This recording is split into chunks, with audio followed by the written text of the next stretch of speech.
বন্ধুরা আসসালামু আলাইকুম। কেমন আছো সবাই? আশা করি আল্লাহর রহমতে ভালো আছো, সুস্থ আছো।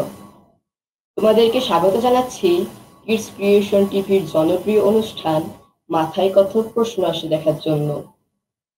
আজ আমাদের প্রশ্নের উত্তর দেওয়ার জন্য সঙ্গে আছেন বিশিষ্ট ইসলামী চিন্তাবিদ শাইখ ডক্টর মোহাম্মদ আবু ইউসুফ খান, প্রিন্সিপাল তামিরুল মিল্লাত কামিল মাদ্রাসা।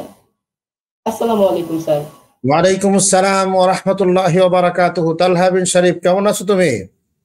জি আলহামদুলিল্লাহ ভালো আছি, আপনি কেমন আছেন? আলহামদুলিল্লাহ।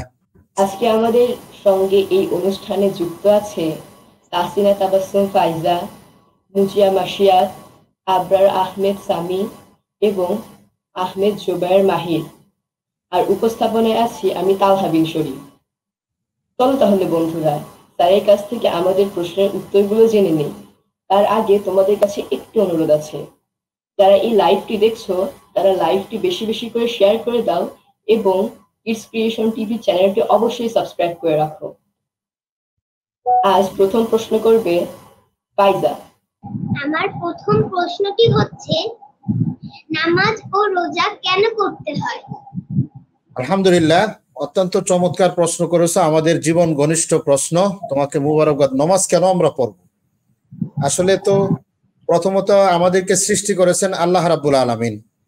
যিনি যাকে সৃষ্টি করে তার অবশ্যই কিছু নির্দেশনা থাকে। সেই নির্দেশনার মধ্যে আল্লাহ বলছেন ওয়া আকিমুস সালাত ওয়া আতুজ যাকাত। কোরআনে পাক আমাদের জন্য নির্ধারিত আল্লাহর পক্ষ থেকে গ্রন্থ, এবং এতে যে নির্দেশনা আছে সেটা ফরজ আদায় করতে হবে। সেই হিসাবে আল্লাহ তাআলা আমাদেরকে নির্দেশ করেছেন আকিমুস সালাত, নামাজ কায়েম করো, নামাজ পড়ো। এই ক্ষেত্রে যেহেতু আল্লাহ আমাদেরকে সৃষ্টি করেছেন এবং সৃষ্টির ক্ষেত্রে তার নির্দেশনা রয়েছে নামাজ পড়ার ক্ষেত্রে, এখানে আমাদের এটা বুঝে আসুক আর না আসুক, এই নামাজ আমাদের ফরজ। একটা প্রাপ্তবয়স্ক হলে অবশ্যই সেটা পড়তে হবে। এছাড়াও নামাজের মধ্যে এত কিছু গুণাগুণ রয়েছে, নামাজের কার্যক্রমগুলো এত সুন্দর। একজন মানুষ সুস্থ থাকতে হলে তাকে যে কাজগুলো করতে হয় নামাজের সব কাজগুলাই আছে। যেমন পরিষ্কার পরিচ্ছন্ন কাপড় চোপড় পরতে হবে, তাকে অজু করতে হবে, অজু করতে গিয়ে তার বিভিন্ন অঙ্গ প্রত্যঙ্গ পরিষ্কার পরিচ্ছন্ন ধৌত করতে হবে, পরিষ্কার জায়গায় কি করতে হবে সে মানে দাঁড়াতে হবে, তার রুকু সিজদা করতে হবে, এবং একটা ডিসিপ্লিন মেনে চলতে হবে, সুনির্দিষ্ট একটা ডিসিপ্লিন তাকে মানতে হবে। এই জন্য একজন তো বলেছেন লাউলাম তাকুন রাসাল ইবাদাত লাউদ্দাত মিন সালিহিল আদাত। নামাজ যদি এটা উত্তম ইবাদত আমরা নাও ধরি, তবে এটা মানুষের জন্য একটি উত্তম অভ্যাস। এই ক্ষেত্রে আমরা আল্লাহর নির্দেশ, শারীরিক সুস্থতা, নিজের জীবন জিজ্ঞাসা সুন্দর করার জন্য এবং আল্লাহর সন্তুষ্টি অর্জন করার জন্য, আর আমাদের যে মূল লক্ষ্য উদ্দেশ্য জান্নাতে যাওয়ার জন্য আমাদের এই নামাজ সালাত আদায় করতে হবে। তুমি এতটুকু এখন তোমার জন্য যথেষ্ট। তুমি যখন আরো বড় হবে, কোরআন হাদিস পড়বে, তখন নামাজের অনেক গুরুত্ব রয়েছে। ইন্না সলাতা তানহা আনিল ফাহশাই ওয়াল মুনকার। নামাজ মানুষকে অশ্লীলতা বেহায়াপনার থেকে বিরত রাখে। আজকের এই সমাজে অনেক সন্তানরাই, অনেক যুবকরাই বিভিন্ন অশ্লীল ভাষায় কথাবার্তা বলে, মানুষের আচরণ খারাপ করে। কিন্তু যারা সুশৃঙ্খল ভাবে যথা নিয়মে নামাজ আদায় করে, তাদের কথাবার্তা, চাল চলন, আচার আচরণ সব দিক থেকেই তাদেরকে সুন্দর হয়, তারা মার্জিত হয়, তারা সমাজের বিভিন্ন গুরুত্বপূর্ণ কাজে তারা ভূমিকা রাখতে পারে। এই জন্য মূলত ফরজ ইবাদত এবং একটি সামাজিক ইবাদত ব্যক্তিকে সুন্দর করে, সমাজকে সুন্দর করে, দেশকে সুন্দর করে, সার্বিক দিক থেকে মানুষকে এগিয়ে নেওয়ার জন্য একটি সুন্দর ইবাদত। এটা আমরা অবশ্যই পড়ব, এই জন্য আমাদের মূল উদ্দেশ্য। ফাইজা, মনে হয় তুমি কিছুটা বুঝেছো, আরো বড় হলে আরো ইনশাল্লাহ এর চেয়ে ভালো করে পড়াশোনা করবে ইনশাল্লাহ। জি তালহা? ইনশাআল্লাহ। ইনশাল্লাহ। এবার প্রশ্ন করবে আবরার আহমেদ সামি। আসসালামু আলাইকুম। ওয়ালাইকুম আসসালাম। আবরার, ভালো আছো তুমি? আলহামদুলিল্লাহ ভালো আছি। আলহামদুলিল্লাহ, এই তো আছে আর কি মোটামুটি। জি আলহামদুলিল্লাহ। আমার 1 নাম্বার প্রশ্ন হচ্ছে, কিভাবে আমি ভালো মুমিন হতে পারবো? জি, আর প্রশ্ন? ফিলিস্তিনে কি ঈদের দিনেও কি মানুষকে হত্যা করা হয়? চমৎকার, একটা তোমার আন্তর্জাতিক মানের প্রশ্ন, আর একটা হচ্ছে কিভাবে ভালো মুমিন হওয়া যায়। আসলে ইমানদার কাকে বলে? ইমানদার হচ্ছে যে আল্লাহকে বিশ্বাস করে, রসুলকে বিশ্বাস করে, রসুল যে জীবন ব্যবস্থা নিয়ে এসেছেন সেটাকে সে গ্রহণযোগ্য, যেগুলা বিশ্বাস করা দরকার বিশ্বাস করে, যেগুলো আমল করা দরকার আমল করে, যেটা বর্জন করা দরকার বর্জন করে, যেটা গ্রহণ করা দরকার সেটা গ্রহণ করে। মা আতাকুমুর রাসূলু ফাখুযুহু ওয়া মা নাহাকুম আনহু ফান্তাহু। আল্লাহ রাব্বুল আলামিন ইরশাদ করেছেন, আল্লাহ রসুল যা নিয়ে এসেছেন তা তোমরা ধরো, যা নিষেধ করেছেন তা বর্জন করো। এই ক্ষেত্রে ইমানের কতগুলা পজিটিভ সাইড রয়েছে ও কতগুলা নেগেটিভ সাইড রয়েছে। পজিটিভ যেমন আল্লাহকে বিশ্বাস করতে হবে, রসুলকে বিশ্বাস করতে হবে, কোরআনকে বিশ্বাস করতে হবে, আখিরাতকে বিশ্বাস করতে হবে, ভালো মন্দকে বিশ্বাস করতে হবে, বিচার দিনের মালিক আল্লাহ বিশ্বাস করতে হবে, তার পজিটিভ করতেই হবে তাকে।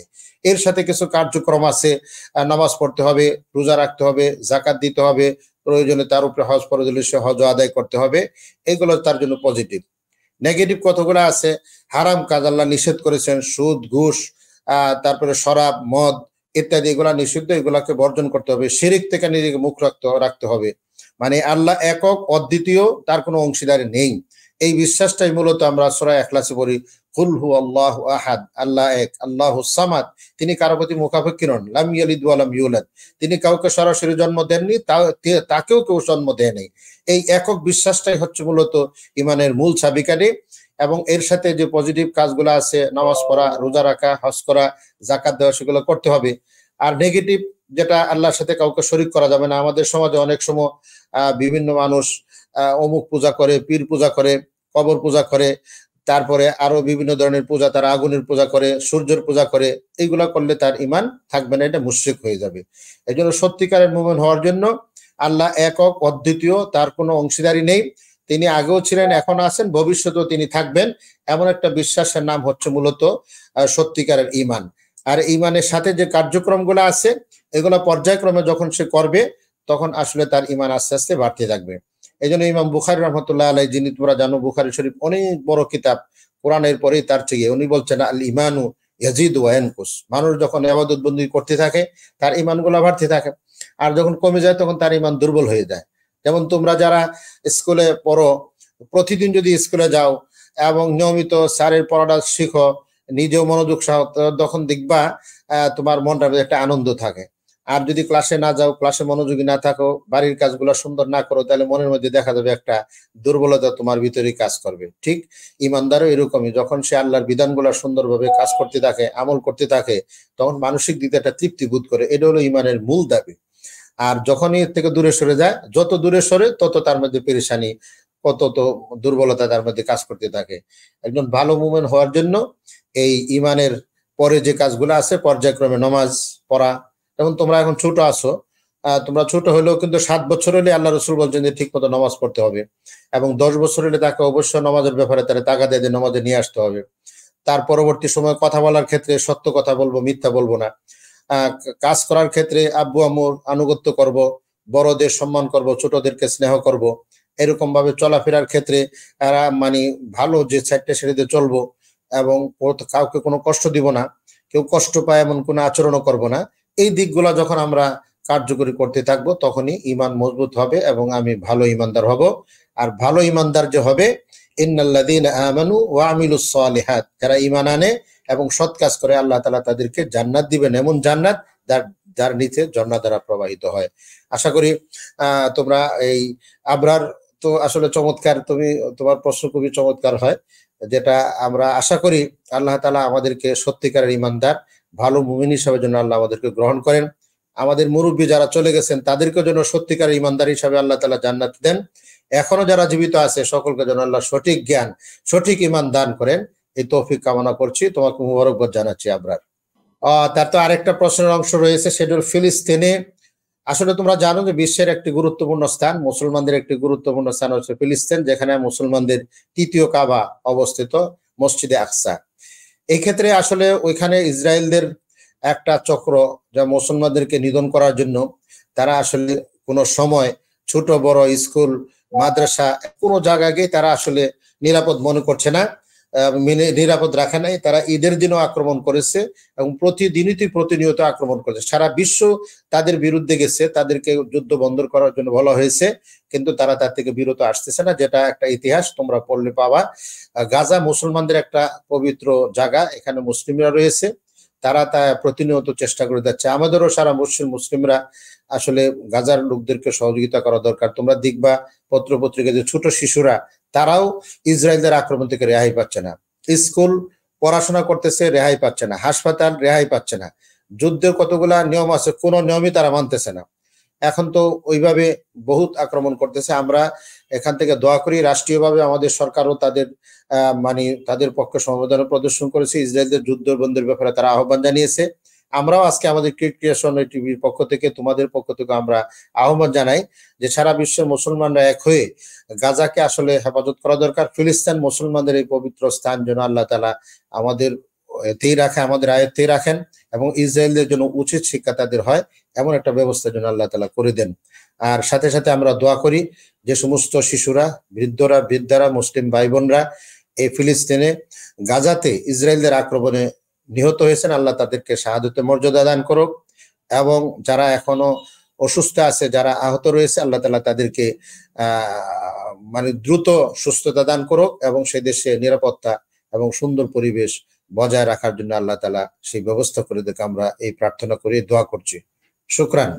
এবার প্রশ্ন করবে আহমেদ জুবাইর মাহির। আসসালামু আলাইকুম। আমার প্রশ্নটি হলো, আমরা আল্লাহর পথে চলতে গেলে অনেক বাধা আসবে, তখন আমাদের করণীয় কি? তুমি তো অনেক গুরুত্বপূর্ণ প্রশ্ন করেছো মাহের। তুমি তো মাহের মানে বিজ্ঞ, তোমার প্রশ্ন বিজ্ঞতার পরিচয় দিয়েছে। আমরা অনেক ভালো কাজ করতে চাই, কিন্তু আমাদের বাধার সৃষ্টি হয়। যেমন নামাজ পড়তে চাই, নামাজে বাধার সৃষ্টি হয়। তারপরে আব্বু আম্মুর কথা শুনতে চাই, সেখানে বাধার সৃষ্টি হয়। বড়দেরকে সম্মান করতে চাই, সেখানে বাধার সৃষ্টি হয়। ছোটদেরকে স্নেহ করতে চাই, বাধার সৃষ্টি হয়। বিভিন্ন ধরনের বাধা আছে, মূলত বাধা থাকবেই। যে কাজের মধ্যে বাধা আছে সেটাকে উপেক্ষা করার নামই হচ্ছে তোমার প্রকৃত মানে ঈমান, এবং প্রকৃত তুমি ভদ্র বা ভালো। নামাজ পড়তে গিয়ে শয়তান মানুষকে অনেক ধরনের কুমন্ত্রণা দিয়ে থাকে যে আল্লাহকে তুমি দেখো না, কিসের নামাজ?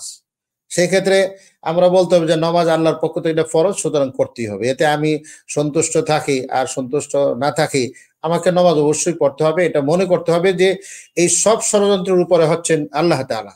আল্লাহর যেহেতু নির্দেশ, এই ক্ষেত্রে আমি কি করব না, কোনো সময় মানে লঙ্ঘন করব না। আমি আল্লাহর নির্দেশ মোতাবেক আমল করার চেষ্টা করব। এটা আমি একটা বদ্ধপরিকর একটা সিদ্ধান্ত নিতে হবে। দ্বিতীয়, লেনদেনের ক্ষেত্রে বন্ধুদের সাথে অনেক সময় মিথ্যা কথা বলে ফেলে। এখানে মনে রাখতে হবে যে মিথ্যা কথা বলা জঘন্য অপরাধ, এবং মিথ্যা যারা বলে তাদের মুখ থেকে দুর্গন্ধ বের হয়, রহমতের ফেরেশতা তার থেকে সরে যায়। এরকম পিতা মাতার কথা মানা, এক্ষেত্রে অনেক সময় মানে অনেক ধরনের শয়তান ওয়াসওয়াসা, পিতা মাতার কথা মানা দরকার কি? অথচ আল্লাহ রসুল বলছেন রিদার রব্বে ফি রিদাল ওয়ালিদ ও সাখাতুর রব্বে ফি সাখাতিল ওয়ালিদ। আল্লাহর সন্তুষ্টি পিতামাতার সন্তুষ্টিতে, পিতামাতারও সন্তুষ্টি আল্লাহরও সন্তুষ্টি। এই ক্ষেত্রে এটা মনে রাখতে হবে যে পিতামাতা আমাদের মুরব্বী, তাদেরকে তাদের আদেশ মানতে হবে। পিতামাতার আদেশ যদি না মানি তাহলে আমরা ধ্বংস ডেকে আনবো। পিতামাতা সন্তানকে সবসময় ভালোবাসেন, সবসময় সন্তানের কল্যাণ চায়। হয়তো তুমি এখন ছোট বয়সে তোমার আব্বু বা আম্মু একটা কথা বলেছেন, তোমার কাছে ভালো লাগে না, তুমি মনে করছো, কিন্তু আসলে এটা তোমার জন্য ভালো। ওনারা অনেক অভিজ্ঞতা নিয়ে তার সন্তানের পরামর্শ দেয়, শিক্ষকরা অভিজ্ঞতা নিয়ে পরামর্শ দেয়, মুরব্বীরা অভিজ্ঞতা নিয়ে পরামর্শ দেয়। এই ক্ষেত্রে যতক্ষণ তো কোরআন এবং হাদিসের বিপরীত না হয় ততক্ষণ পর্যন্ত সেটা তোমাকে অবশ্যই পালন করতেই হবে। তুমি এই ক্ষেত্রে যে কথাগুলো মনে রাখতে হবে যে আমি আল্লাহর প্রতি বিশ্বাস রাখি, আখিরাতের প্রতি বিশ্বাস রাখি, রসুলের আদেশের প্রতি বিশ্বাস রাখি, রসুলের প্রতি বিশ্বাস রাখি, এটাকেই প্রাধান্য দিতে হবে সব ক্ষেত্রে।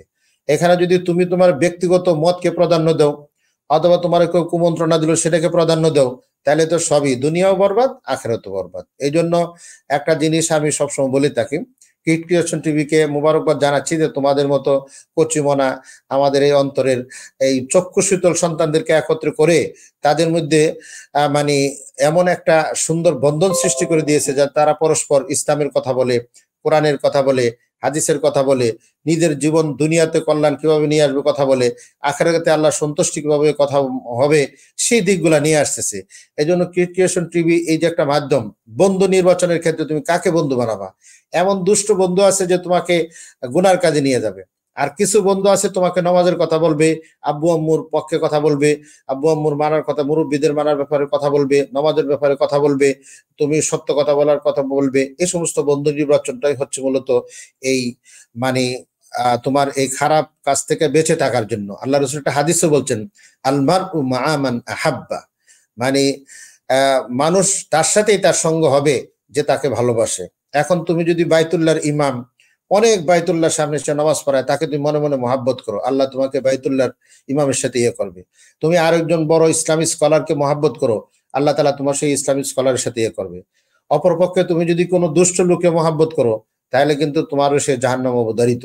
এই জন্য খেয়াল রাখতে হবে আমি কাকে বন্ধু বানাচ্ছি, কার সাথে আমি চলাফেরা করতেছি, সে কি ইসলামের কথা বলে কিনা, ভালো কথা বলে কিনা, মন্দ কাজ থেকে বিরত রাখে কিনা, এই সবগুলা দেখেই তাকে বন্ধু বানাতে হবে। তুমি স্কুলে পড়ো বা যেখানেই পড়াশোনা করো, ক্লাসের যে ভালো ছাত্রটা যে ভালো কথা বলে তার সাথে তোমার সম্পর্ক হবে, যে দুষ্ট কথা বলে তার থেকে দূরে সরে থাকতে হবে। এটি হলো কৌশল। হ্যাঁ, শুকরান। স্যার এবার আমার একটি প্রশ্ন ছিল। হ্যাঁ বলো তালহা বিন শরীফ, তুমি তো পরিচালক, মোবারকবাদ তোমাকে। আমাদের সময় কমের কারণে তোমার মোবারকবাদটাও সুন্দরভাবে দিতে পারি নাই। ঠিক আছে, শুকরান, তুমি বলো। আমার প্রশ্নটি হলো তায়াম্মুম কিভাবে করেন? খুব তো গুরুত্বপূর্ণ ফেকার মাসলা নিয়ে এসে তো মুফতি সাহেব বলবে, আমি তো মুফতি সাহেব না, এরপরেও বলি।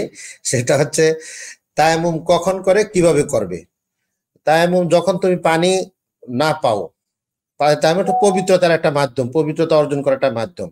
যদি তুমি পানি ব্যবহার করতে না পারো দুই কারণে, এক হলো পানি নাই, অথবা তুমি অসুস্থ যে পানি ব্যবহার করলে তোমার রোগ বেড়ে যাবে, তাহলে তোমাকে আল্লাহ তাআলা পবিত্রতার একটা বিকল্প পথ দিয়েছেন, সেটা তায়াম্মুম। আর এই তায়াম্মুমটা হচ্ছে তোমার তায়াম্মুমে তিনটা ফরজ। একটা হচ্ছে নিয়ত করা, আমি পবিত্র জন্য নিয়ত করলাম। আর একটা হলো মাটি অথবা মাটি জাতীয় জিনিস হবে, দুই হাতকে এইভাবে দিবে, ধুলাটা সরাই ফেলবে। প্রথম দিয়ে কি করবে, সে মুখ কি করবে, এরকম ভাবে সমস্ত মুখ কি করবে, মুখমণ্ডল মুছবে। এবং দ্বিতীয়টা আরেকবার এরকম দিবে, দেয়া দুই হাত এরকম ভাবে ডলে নিবে। এটা আল্লাহর একটা বিধান, পা কোনো দরকার নেই, মাথারও কিছু দরকার নেই। তিনটা কাজই, একটা হচ্ছে নিয়ত করা, দ্বিতীয় হলো চেহারা এরকম মানে মসে করা, আর দুই হাত কোনো পর্যন্ত মসে করা। এই মাটির উপর, মাটি অথবা মাটি জাতীয় যে জিনিস আছে তার মধ্যে তুমি করতে পারো। আর এটা দিয়ে তুমি ও নামাজ পড়তে পারবা, তারপর কোরআন শরীফ পড়তে পারবা, যতক্ষণ পর্যন্ত আরেকবার পানি না পাও অথবা পানি ব্যবহার করার মতো অবস্থা তোমার ভিতরে না হয়, ততক্ষণ পর্যন্ত এটা চলবে। যদি অন্য কোনো কারণ, অজুভঙ্গের কারণগুলো যদি না থাকে, পড়তে পারবা সেখানে। তো এবার প্রশ্ন করবে আবরার আহমেদ সামি। আবরার আহমদ সামি। আমাকে আরেকবার সুযোগ দেওয়ার জন্য ধন্যবাদ। রাসূল সাল্লাল্লাহু আলাইহি সাল্লাম মিরাজের দিন আকাশে কিভাবে উড়েছিলেন?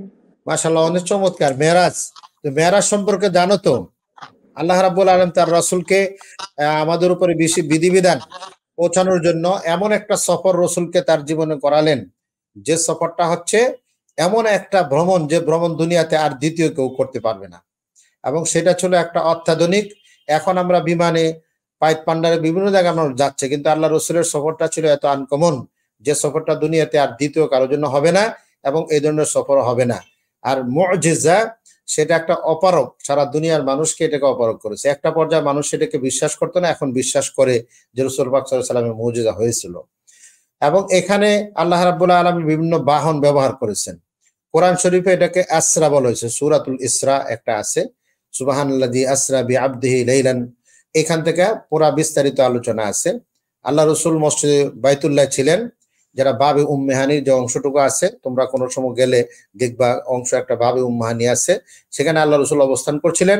এখান থেকে আল্লাহ রসুলকে বাইতুল মাকদাস নেওয়া হয়েছে, এখানে একটা মানে স্থলভাগের একটা বাহন দিয়ে সেখানে নেওয়া হয়েছে, ওরাক দিয়ে। ওইখান থেকে বাইতুল মাকদাস থেকে আল্লাহ রাব্বুল আলামিন তার বিশেষ মানে বাহনের মাধ্যমে তাকে একবারে সপ্তম আকাশের উপরে, তারপরে আরো বাহন দিয়ে একবারে ফাকানা কাবা কাউসাইনি ওয়া আদনা, সেখানে আল্লাহর একবারে কাছাকাছি নিয়েছে। ধনুকের দুইটা মাথা থাকে, যে দুইটা মাথা যতটুকু দূরত্ব, এত কাছাকাছি আল্লাহ সেখানে পৌঁছেছেন। আল্লাহ রাব্বুল আলামিনের সাথে তার দিদার হয়েছে এইভাবে, এবং কথোপকথন হয়েছে। সেই কথোপকথনের অংশ হিসাবেই আমরা সূরা বনী ইসরাঈলের মধ্যে প্রায় 16-17টা বিধিবিধান আছে, সেই বিধিবিধানগুলো আল্লাহ তাআলা সেখানে অবতীর্ণ করেছেন। তার মধ্যে এই যে নামাজের কথা আছে, পিতামাতার সন্তুষ্টির কথা আছে, পিতামাতার আনুগত্য করার কথা আছে, এতিমদেরকে মানে স্নেহ করার কথা আছে, তারপরে মালে বেচা কেনার মধ্যে সত্য কথা বলা, মালে মাপে সমান দেওয়া, কম বেশ না করা, ইত্যাদি ধরনের অনেকগুলা বিধিবিধান আল্লাহ রাব্বুল আলামিন সেদিন তার উপর অবতীর্ণ করেছেন। এবং বিশেষ করে সলাতের কথা আছে, কিতাবুস সলাতের প্রথম হাদিসটাই বুখারীর, সেটা আল্লাহ রাব্বুল আলামিন মানে ব্যবস্থা করে দিয়েছেন, যে এখানে 50 ওয়াক্ত নামাজ ছিল। পরবর্তী সময় এটা কমতে কমতে 5 ওয়াক্তে এসেছে, কিন্তু 5 ওয়াক্ত যদি কেউ পড়ে তাহলে তার 50 ওয়াক্তের সওয়াব আল্লাহ তাআলা তাকে দিয়ে দিবেন, প্রতি ওয়াক্তে এক রাকাতে। এই জন্য প্রত্যেকটা নেক আমল 10 গুণ আল্লাহ রাব্বুল আলামিন দিয়ে থাকেন।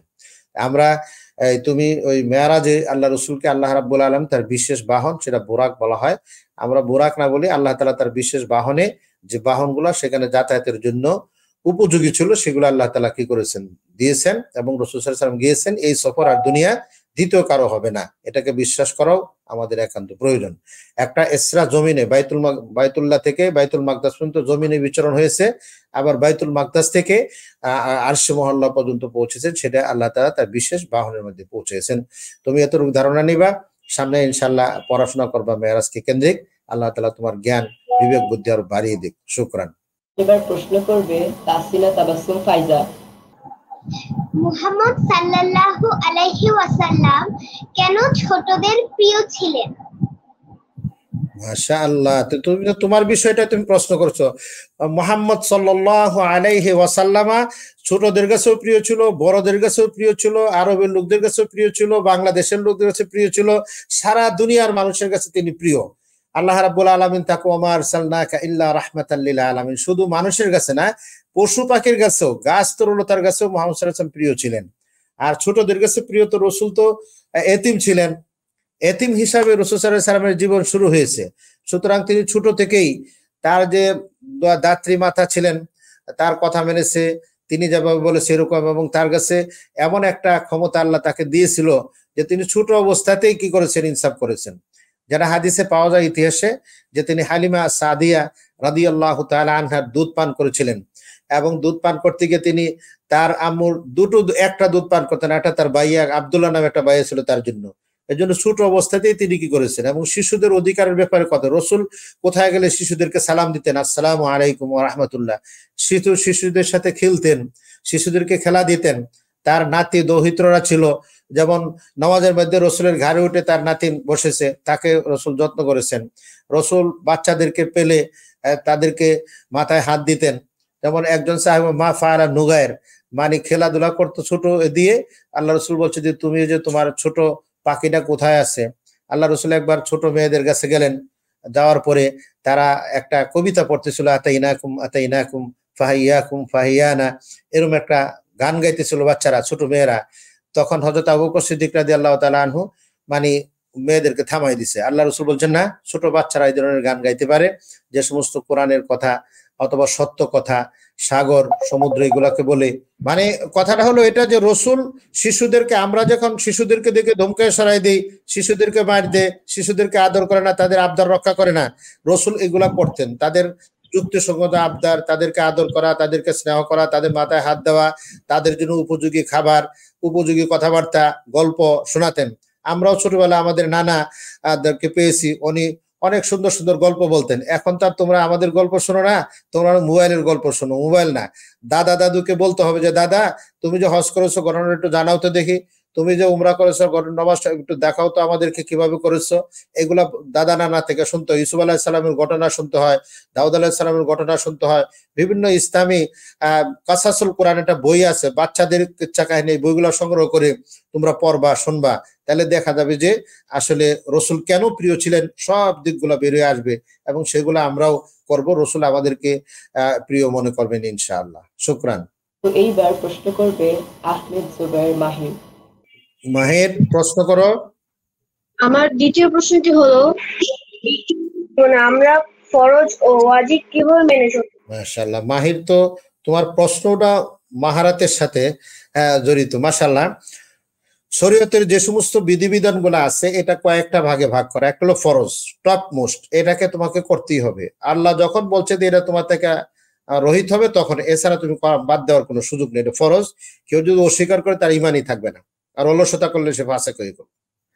আর দ্বিতীয় পর্যায়টা যেমন ফরজের নামাজ পড়া, রমজান মাসে রোজা রাখা, হজ ফরজ হলে হজ আদায় করা, জাকাত ফরজ হলে তার জাকাত দেয়া, এই দিকগুলো হলো ফরজ। এর মধ্যে কোনো তোমার দুর্বলতা থাকার কোনো সুযোগ নেই, এটা করতেই হবে, এটা ফরজ বিধান। এটা না করলে তার মুসলমানি ইমানিতা থাকবে না। 2 নম্বরটা হচ্ছে ওয়াজিব। এই ওয়াজিবটা হলো দ্বিতীয় পর্যায়, মানে এখানে আল্লাহ রসুল এটা বলে দিয়েছেন এটা করতে হবে, কেউ যদি না করে তাহলে সে গুনাহগার হবে। ফরজ যদি অস্বীকার করে তো তার ইমানই যাবে গা, আর ওয়াজিব গুলো যদি সে না করে তাহলে সে গুনাহগার হবে। তাই প্রথম পর্যায়ে তুমি ফরজ বিধানগুলো যেটি আছে এটাকে আমল করতে হবে। দ্বিতীয় পর্যায়ে এই ফরজ বিধানের পরে যেগুলো ওয়াজিব আছে সেগুলো আমল করতে হবে। যেমন আমাদের দেশে কিছু জিনিস সদকাতুল ফিতর ওয়াজিব, এটা রোজার মধ্যে দেওয়া হয়। এরকম আরো কিছু ইবাদত আছে যেগুলো ওয়াজিব। ভেতরের নামাজ পড়ি আমরা, এটা হানাফি মাযহাব অনুযায়ী ওয়াজিব, অন্যরা সুন্নাত বলে। এই সমস্ত ব্যাপারগুলা তোমার ওয়াজিব বিধানগুলা যদি আছে এদিকে তোমাকে অবশ্যই পালন করতে হবে। পর্দা করা এগুলো তোমার ওয়াজিব, ফরজ, এটাকে তোমাকে অবশ্যই ফরজ হিসাবে মানতে হবে। এই জন্য ফরজের জায়গায় এটার শরীয়তের বিধান হলো কেউ যদি অস্বীকার করে তার ঈমান থাকবে না, আর যদি অলসতা করে না করে তাহলে ফাসেক ফাজেরের অন্তর্ভুক্ত হবে। আর ওয়াজিব অস্বীকার করলে তার ঈমান যাবে না, কিন্তু সে ফাসেক হবে, এবং এটা আমল না করলে সে গুনাহগার হবে, নিশ্চিত সে গুনাহগার হবে। আর সুন্নত যেগুলো আছে এগুলো যদি তুমি করতে পারো তাহলে সব, না করতে পারলে নাই। নফল যেটা তুমি করতে পারো সব, না করলে নাই। কিছু জিনিস আছে মুবা, করাও যাও না করে। যদি তুমি ভাত খাইতে চাও তো ভাতের বিকল্প রুটি আছে, আরো ভাতের ফল ফ্রুট আছে যেটা তুমি খেতে চাও, এটা তোমার জন্য মুবা, বৈধ, যতক্ষণ মতো হারাম কোনো খাদ্য বা পানীয় তোমার সামনে না আসে। হারাম জিনিস থেকে বেঁচে থাকতে হবে, কিন্তু তোমাকে ফরজ। এই হলো তোমার ফরজ এবং ওয়াজিবের আমল করার পদ্ধতিটা আমাদের। তো বন্ধুরা, আমাদের সঙ্গে মুজিজা যুক্ত হয়েছে, চলো তার প্রশ্নটি শুনে নেই। মুজিজা, তুমি তোমার প্রশ্নটি করো। আসসালামু আলাইকুম ওয়া রাহমাতুল্লাহি ওয়া বারাকাতুহু। আমার প্রথম প্রশ্ন হচ্ছে যে জান্নাতে গেলে কি আমরা মা বাবার সাথে থাকতে পারবো? মাশাআল্লাহ, মুজিজা, তুমি তো মুজিজার মতোই প্রশ্ন করেছো। ওয়ালাইকুম আসসালাম ওয়া রাহমাতুল্লাহি ওয়া বারাকাতুহু। তোমার প্রশ্ন খুবই চমৎকার। তুমি আব্বু আম্মুকে খুব বেশি ভালোবাসো মনে হয়, তাই না? এই জন্য আমরা আব্বু আম্মুকে নিয়েই জান্নাতে যেতে চাই। এখন কাজ হলো জান্নাতে যাওয়ার যে কাজগুলো যদি আব্বু আম্মু করে তুমিও করো, তো অবশ্যই আল্লাহ তাআলা, দুনিয়াতেও আমরা থাকি, আখিরাতেও আল্লাহর কাছে আর থাকবো। যে কাজগুলা ফরজ, ওয়াজিব, আল্লাহর বিধিবিধান, জান্নাতে যাওয়ার জন্য যে কাজগুলো, এগুলো তোমার আব্বু আম্মু যদি করে তুমিও যদি করো, তাহলে অবশ্যই আমরা জান্নাতে একই পরিবারভুক্ত থাকবো ইনশাল্লাহ। আব্বু থাকবে, আম্মু থাকবে, মামা থাকবে, কাকা থাকবে, ভাইয়া থাকবে, সবই থাকবে যদি জান্নাতে যাওয়ার কাজগুলো তারা করে। আর জান্নাতে কাজ যারা করবে না, তোমার আব্বু আম্মার মধ্যে কেউ যদি না করে, আমরা চাই না সবাই করে অবশ্যই, তাইলে তো ওই ফয়সালা অনুযায়ী হবে। কেউ যদি জান্নাতের কাজ না করে তাহলে অন্যদিকে যাবে। কিন্তু আল্লাহ তাআলা তোমাকে যেহেতু একটা সুন্দর ক্রিয়েশন টিভির প্রোগ্রামে আসছে, আমি ধারণা করি যে তোমার আব্বু আম্মু অবশ্যই ইসলামিক চিন্তা করেন, ভালো চিন্তা করেন, এবং তোমাকে সুন্দর এই যে স্কার্ফ পরাই দিয়েছে, অবশ্যই তোমার আব্বু আম্মু একটা ভালো চিন্তা করেন। তা আমরা প্রথমত কাজ করব, শরীয়তের বিধিবিধানগুলো সবাই আমল করব, এবং আল্লাহর কাছে চাবো যে আল্লাহ আমাদেরকে দলবদ্ধভাবে, আমাদের পরিবার সহ তুমি জান্নাতের সর্বোচ্চ জায়গা আমাদেরকে স্থান দাও। এক্ষেত্রে তুমি যখন বড় হবে, নামাজ রোজা যখন ফরজ হবে সেগুলো করবে, তোমার আব্বু আম্মুকে তুমি খেদমত করবা, সেবা করবা, তাইলে দেখা যাবে ইনশাল্লাহ আমরা দলবদ্ধ জান্নাতে যেতে পারবো। আর একটা বাচ্চা, তুমি যদি বড় আলেমা হও, বিজ্ঞ হও, তাহলে তুমি আল্লাহর কাছে সুপারিশ করে তোমার আব্বু আম্মুকে জান্নাতে নিতে পারবা, এবং বলতে পারবা যে আমি জান্নাতে, আমার আব্বু কোথায়। আল্লাহ তো অনেকগুলা মাফ করে দিবেন, সব তো আর ধরবেন না। তুমি যদি ওইরকম চেষ্টা করো, তাহলে যে আমরা তোমার সাথে কথা বলি, তুমিও তো আমাদের জন্য সুপারিশ করবা, আমরাও তোমার জন্য সুপারিশ করব। আমাদের তালহা আজকে অনুষ্ঠান পরিচালনা করছে, আমরা যেন ক্রিয়েশন পরিবার যেটা আছে তারা সকলে মিলে যেতে পারে, তোমার আব্বু আম্মু সকলে মিলে, কাকা দাদা চাচা সব মিলে আমরা জান্নাতে দিতে চাই, তাই না? মুজিজা, তোমার কি আর কোনো প্রশ্ন আছে? জি, আমার দ্বিতীয় প্রশ্ন হচ্ছে গাছরা কি আমাদের মতো নামাজ পড়ে? গাছের জন্য আমাদের মতো আমরা যেমন নামাজ পড়ি, রোজা রাখি, হজ করে, যাকাত দেয়, এরকম দেয় না। তবে গাছকে আল্লাহ তাআলা তাদের একটা মানে কুল্লুন ফি ফালাকিন ইয়াসবাহুন, প্রত্যেকেই তার আকাশে বা তার নির্দিষ্ট কক্ষে কি করে আল্লাহর ইবাদত বন্দি করে। গভীর রাত্রে গাছ কি করে তোমার আল্লাহর ইবাদত বন্দি করে, আল্লাহ তাআলা তাদের খোরাক দেন। তবে তোমার আমার ইবাদতের মতো না, ওইটা আমরা অনেক সময় বুঝি না। তবে গাছকে কাটা নিষেধ। অহেতুক কোনো গাছ তুমি কাটা, যে গেলা একটা গোথা মারলা আবার কেটে ফেললা ডাল, এটা কিন্তু নিষেধ। আগের দিনে আমাদের দাদারা বলতেন যে গাছ কাটবা না, গাছ আল্লাহর ইবাদত বন্দি করে। এটা তো হাদিসেও আছে যে ওই এক কবরের কাছে দিয়ে যাইতেছিল আল্লাহ রসুলের কবরের শাস্তি হচ্ছে, তখন আল্লাহ রসুল গাছের একটা ডাল এনে কুপে দিয়েছেন এবং বলছেন এই কথা যে মালাম ইয়াইবাসা, এই গাছের ডালগুলা যতদিন পর্যন্ত এখানে কি তাজা থাকবে ততদিন পর্যন্ত আল্লাহর জিকির করবে এবং এখানে কোনো শাস্তি আসবে না।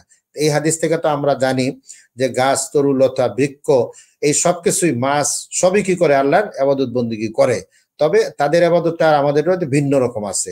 আল্লাহ তো সৃষ্টির সেরা বানিয়েছেন মানুষকে, এই জন্য মানুষের জন্য নেতৃত্ব দিয়েছেন, মানুষের জন্য ভালো মন্দ বোঝার সুযোগ করে দিয়েছেন, মানুষের জন্য আম্বিয়া কারাম প্রেরণ করেছেন এবং তাদের মাধ্যমে সুনির্দিষ্ট কিছু ইবাদত ফরজ করে দিয়েছেন, যেটা আমরা করছি এবং এটা আমরা করেই যাব মৃত্যু পর্যন্ত, আল্লাহ তাআলা যতদিন আমাদের বাঁচিয়ে রাখে। এই হিসাবে ওদেরও নির্দিষ্ট ইবাদত আছে, সেটা হয়তো আমরা এটাকে বুঝি না। তবে গাছকেও তোমার ইয়ে করা দরকার, আদর করা দরকার, সোহাগ করা দরকার। অযথা কোনো সময় গাছ ভাঙবা না, গাছের ডাল ভাঙবা না, গাছের পাতা ছিঁড়বা না।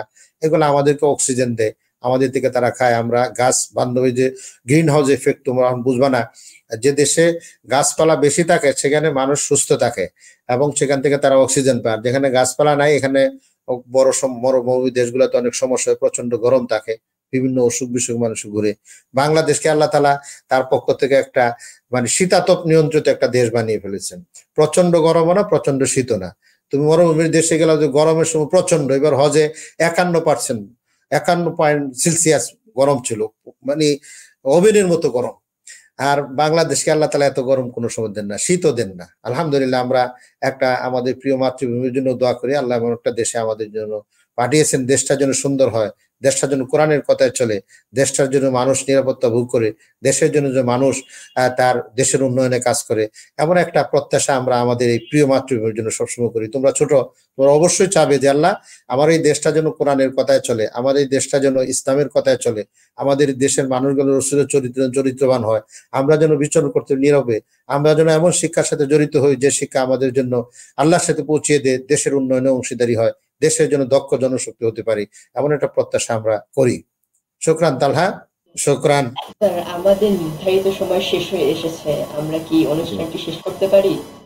ইনশাআল্লাহ। আজকে তো এমনি কিছু দেরি হয়েছে, এই জন্য প্রথমে ক্ষমা চেয়ে নেই যে আমরা নির্দিষ্ট টাইমে শুরু করতে একটু এখানে একটু সমস্যা ছিল, তারপর শুরু করেছি, এই জন্য তোমাকে মুবারকবাদ।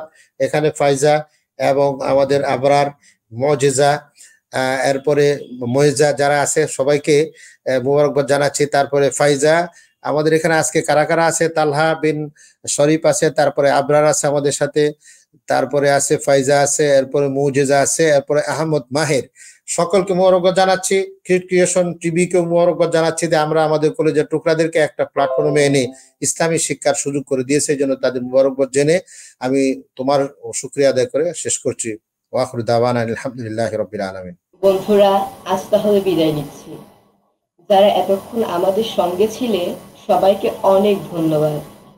ধন্যবাদ আপনাকে স্যার, আপনার মূল্যবান সময়টি আমাদের দেওয়ার জন্য।